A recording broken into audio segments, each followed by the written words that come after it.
The context is ongoing. The context is ongoing because the issue of the Niger Delta is ongoing. In the Niger Delta, the issues we're talking about are issues of development, are issues of injustice, are issues of insecurity, lack of transparency, corruption.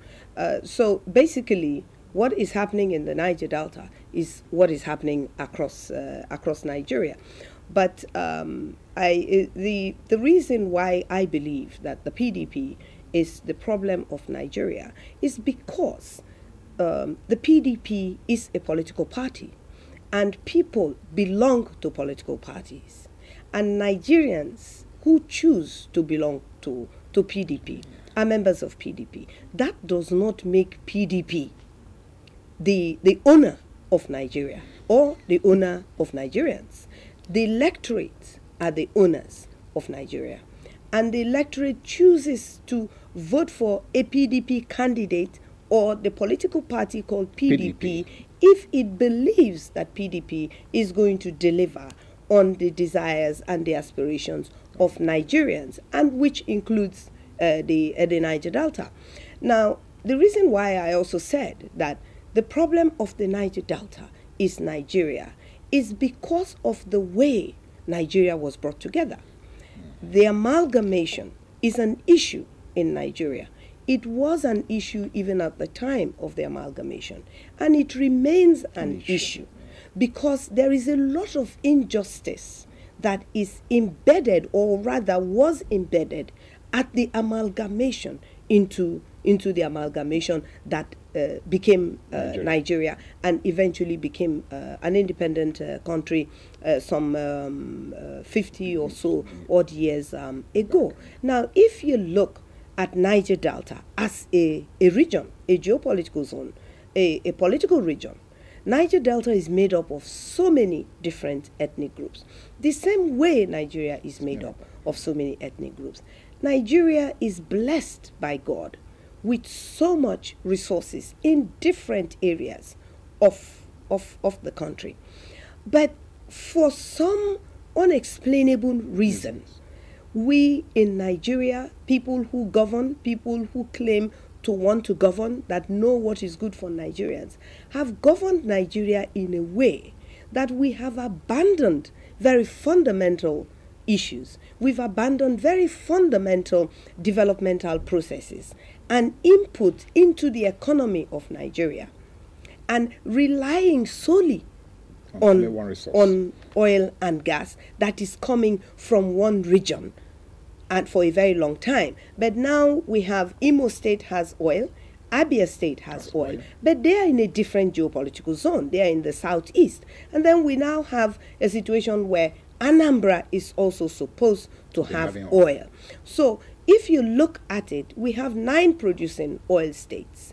That is both 3 in Abia, 3 in southeast and 6 in south-south. So it is a problem for us because every zone in Nigeria and every other state that does not produce oil is looking to the production of oil to run their states. And that is why I say that PDP is the problem of Nigeria, and that Nigeria is the problem of Niger Delta. But we can resolve these problems by doing the right things. Okay, all right, great. I'm sure that actually puts it in the right perspective. But then the follow-up thing is that recently also you now called what I would call a world press conference, where you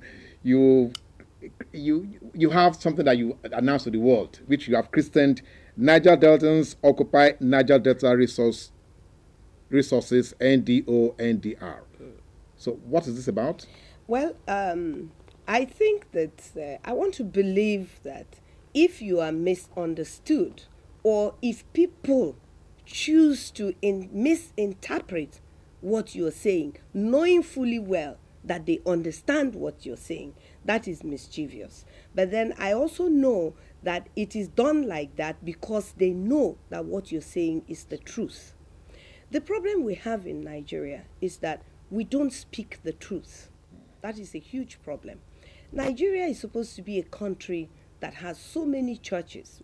We are known for being religious, if you like. We have so many churches. I think we have more churches in Nigeria and mosques and mosques than all the other African countries put together. I believe so, because there is hardly a street in Nigeria that does not have a church and mosque. And yet, we are unable to speak the truth. And we believe and we're taught that the truth is God and God is the truth. And if we believe God, I don't know why we find it difficult to speak the truth. This started with the issue of the removal of fuel subsidy. At the time that fuel subsidy was said to be removed, or when President Jonathan discussed the issue of fuel subsidy, I was amongst the civil society groups that were invited to interact with the president on the basis of his decision to remove fuel subsidy. Two things are very critical for me in my position on the fuel subsidy removal. I have always known, even before President Jonathan became governor of Bayelsa State, even before he became vice president and acting substantive and eventually elected president of Nigeria, I have always known that there is nothing like fuel subsidy. Businessmen got together, decided to disregard, including NNPC and the Ministry of Petroleum, from time immemorial, not just this Minister of Petroleum and this NNPC, from time it was formed. Now, if you say that people who are doing business have to be subsidized for doing business, we have 3 refineries in Nigeria. They are not functioning, and yet we are exporting crude oil from the Niger Delta and importing finished product for the whole of Nigeria.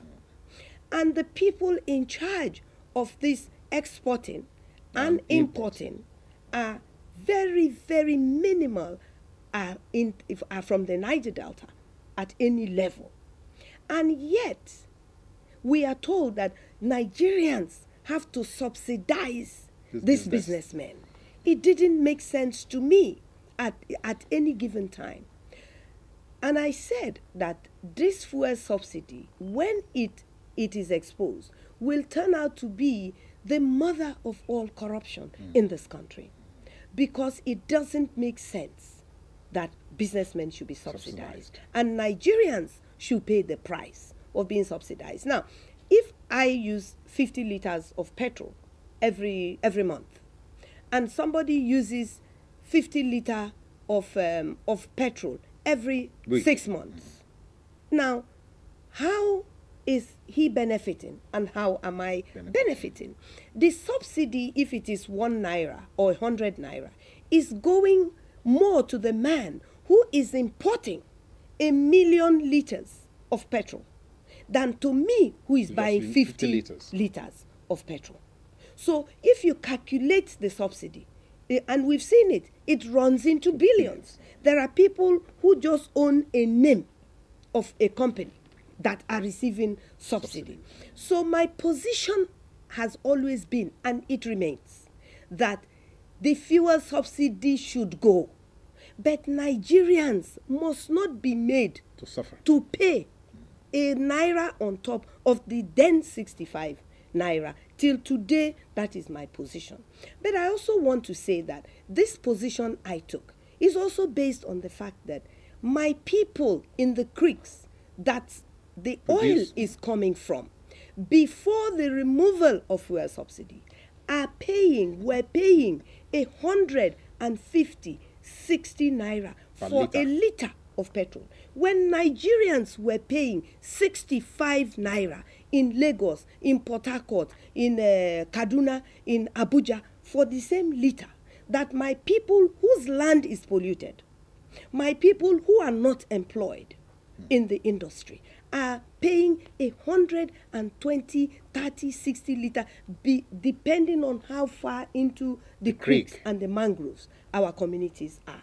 So even that is an injustice as far as I am concerned, because I come from that area and I know what I suffer in that area, because I pay that for the fuel that is coming from my backyard. And yet people who don't suffer the devastation that we suffer are paying less. So I believed that we needed to come together. So that was how that platform was formed, because it became clear that the issue was not that the fuel subsidy was removed. The issue was that Jonathan, the president, removed fuel subsidy. And it became an issue of the person of Jonathan. Not the issue. And not the issue of the people